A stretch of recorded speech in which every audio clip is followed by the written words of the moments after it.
কৃতি সন্তান গণ অধিকার পরিষদের বিপ্লবী সভাপতি সাবেক ডাকসু ভিপি জনাব নুরুল হক নূর। জনাব নুরুল হক নূর এখন বক্তব্য রাখবেন।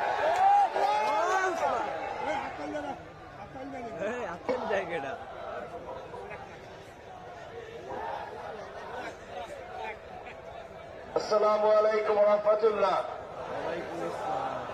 আশা করি সবাই ভালো আছেন। আল্লাহর কাছে শুকরিয়া জ্ঞাপন করছি, গত বছর নিয়ত করে আসতে পারি নাই, এই বছর এই পবিত্র ভূমি এবং এই পবিত্র সমাবেশে, রহমতের সমাবেশ, যেখানে আলেম ওলামা থেকে শুরু করে সাধারণ অসংখ্য আমি মনে করি ভালো মানুষ এবং নেককার বান্দা এখানে উপস্থিত আছে, তাদের মধ্যে উপস্থিত হতে পেরেছি। আমি উপস্থিত হয়েছি দুইটা কারণে। একটা হচ্ছে এইখানের কোন আল্লাহর বান্দার যদি পছন্দ আল্লাহর হয়, তার মোনাজাত দোয়া এবং নামাজ যদি কবুল করে নেয়, সেও ছিল যারা আমারটাও কবুল করে নেয়। এটা হচ্ছে এই একটা অন্যতম লক্ষ্য উদ্দেশ্য। দ্বিতীয়ত আরেকটা লক্ষ্য উদ্দেশ্য হচ্ছে আমাদের এই দক্ষিণাঞ্চলে আমরা স্কুলে দেশাত্মবোধক গান, কলেজ, বিভিন্ন প্রতিযোগিতা ছাত্র অবস্থায় অংশ নিয়েছি। সেখানে গজলের একটা গজল পড়েছিলাম, যে লাইন ছিল বরিশালের চরমনাইতে জেগেছে হীরার খনি। যারা গজল পড়েছেন তারা জানেন, তখন বুঝি নাই এটার মানেটা কি, কিন্তু এখন তো পরিপূর্ণ মানুষ সবকিছু জানি। এখন বুঝতে পারছি যে গজল যিনি লিখছিলেন কেন লিখছিলেন। তো আজকে এই পীর সাহেবের আমন্ত্রণে এবং ইসলামী আন্দোলনের প্রেসিডিয়াম মেম্বার, যিনি রাজনৈতিক দলগুলোর সাথে সমন্বয় করেন, যোগাযোগ রক্ষা করে একটা লিয়াজও মেনটেন করেন, আশরাফ আলী আকন ভাইকেও ধন্যবাদ জানাই যে তিনি আমাদেরকে এই সুযোগ করে দিয়েছেন আসার জন্য। তার যদি মেহনত না থাকতো তাহলে হয়তো এখানে আসা হতো না।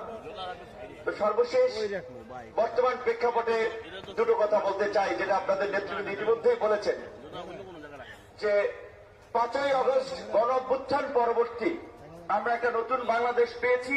এই বাংলাদেশকে কাদামাটির মতো আমরা নতুন ভাবে যেমন খুশি তেমনি ভাবে গড়ে তুলতে চাই, যেখানে জুলুম, দুঃশাসন, ভোট ডাকাতি, জালিয়াতি, মানুষের উপরে হামলা মামলা, রাজনৈতিক কারণে হয়রানি থাকবে না। কিন্তু এক ভাই বক্তব্য আমি পেছন থেকে শুনেছিলাম, এটা সত্য। এখনই কোন কোন রাজনৈতিক দলের উৎপাত শুরু হয়ে গেছে, মনে হয় তারা ক্ষমতায় চলে এসেছে। এইটা হতে দেওয়া যাবে না। আমি যে কয় জেলায় গিয়েছি, উপজেলায় গিয়েছি, পরিষ্কার ভাবে ডিসি, এসপি, ওসি, ইউনোকে বলেছি, বিএনপি, জামাত, ইসলামী আন্দোলন, খেলাফত মজলিস, গণ অধিকার পরিষদ, যেই জেলা উপজেলায় যেই যেই দল সক্রিয় আছে, জেলা উপজেলার সরকারি প্রত্যেকটি কাজে সকল দলের প্রতিনিধিদেরকে নিয়ে আলোচনা করে মত বিনিময় করে কাজ করবেন। বিজিটি, বিএসএফ, বয়স্ক ভাতা, ওএমএস, টিসিবি, বিভিন্ন ধরনের যে সরকারি কার্যক্রম আছে, কোন রাজনৈতিক দলকে প্রাধান্য দিয়ে বাকিদেরকে ঘোড়ায় ধরবেন না, এটা হবে না। সমস্ত রাজনৈতিক দলের নেতৃবৃন্দ যারা এই গণ অভ্যুত্থানে ভূমিকা রেখেছে, তাদের সাথে আলাপ আলোচনা করে তাদেরকে নিয়ে প্রকৃত যারা ভুক্তভোগী তাদের লিস্ট তৈরি করতে হবে। একক নেতার কথায়, কোন দলের কথায় লিস্ট চলবে না। আমরা পরিষ্কারভাবে বলে দিতে চাই, এখানে আমাদের নেতৃবৃন্দ যারা বলেছেন যে এই 53 বছরের বিগত দিনের এই দুঃশাসন এবং জুলুমতন্ত্রের গতানুগতিক পুরানো রাজনীতি আমরা দেখেছি। আমাদের সামনে সুযোগ এসেছে, সুযোগ আমরা কিভাবে কাজে লাগাবো, কোন প্রক্রিয়ায় যাব, সেটি সিদ্ধান্ত আমাদেরকে নিতে হবে। আমাদের অনেক ভাই এখানে বলেছে, কোন দল, ইসলামিক দল নাম না থাকুক, কিন্তু মৌলিক বিষয়ে দেশ, জাতি এবং দিনের স্বার্থে যদি একমত হয়, তাদেরকে নিয়ে কিভাবে আগামীতে একটা বৃহত্তর শক্তি আপনার গঠন করে আগামীতে জনগণের সরকার গঠন করা যায়, সেইটি এখানকার সম্মানিত আলেম ওলামা এবং মুরব্বীদেরকে ভাবতে হবে। সুযোগ কিন্তু 53 বছর একবার পেয়েছেন, এই গণ অভ্যুত্থান একবার হয়েছে। আমি আপনাদেরকে বিনয়ের সাথে অনুরোধ করব, আমাদের ছোটখাটো মতভেদের কারণে এই সুযোগ যেন আমরা হাতছাড়া না করি।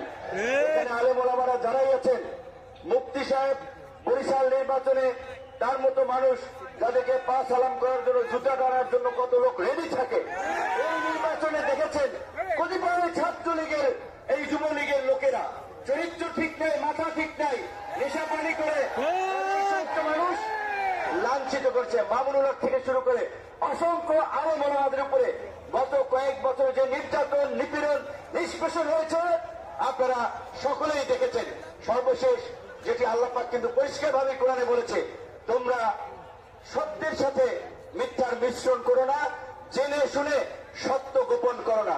অবশ্যই আগামীতে সুযোগ এসেছে সঠিক মানুষকে নির্বাচিত করে জনগণের খেদমত করার জন্য সংসদে নিয়ে যাওয়া। আমি পরিষ্কারভাবেই বলি, সেই ভালো প্রার্থী যদি ইসলামী আন্দোলনের থাকে তাকে সমর্থন করবেন, সেই ভালো প্রার্থী যদি খেলাফত মজলিসের থাকে তাকে সমর্থন করবেন। ভালো মানুষের, যেটা চরমোনাইর মুরিদ জামা কর্মীরা যে স্লোগান দেয়, নেতা নয় নীতি চাই,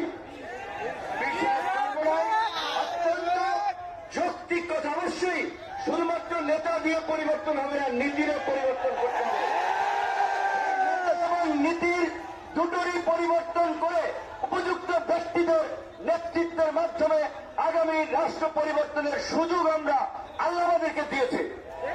এই রকমের জুলুম, অত্যাচার, নির্যাতন এত তাড়াতাড়ি এই দৈত্য দানবের পতন হবে আপনারা কেউ কল্পনাও কিন্তু করতে পারেন। সম্ভবত আল্লাহর রহমত ছাড়া। কাজে এখন সেই আল্লাহর রহমতকে কাজে লাগিয়ে আগামীর জন আকাঙ্ক্ষার বাংলাদেশ বিনির্মাণ করতে হবে। সেই বিষয়ে আমরা একসাথে কাজ করব এবং যারা বিগত দিনেও জনগণের উপরে ক্ষমতায় গিয়ে অত্যাচার, নির্যাতন, জুলুম করেছে আপনারা জানেন এবং চেনেন। নতুন কিছু করতে হবে। সবাই ভালো থাকবেন, সবার কাছে দোয়া চাই। আসসালামু আলাইকুম।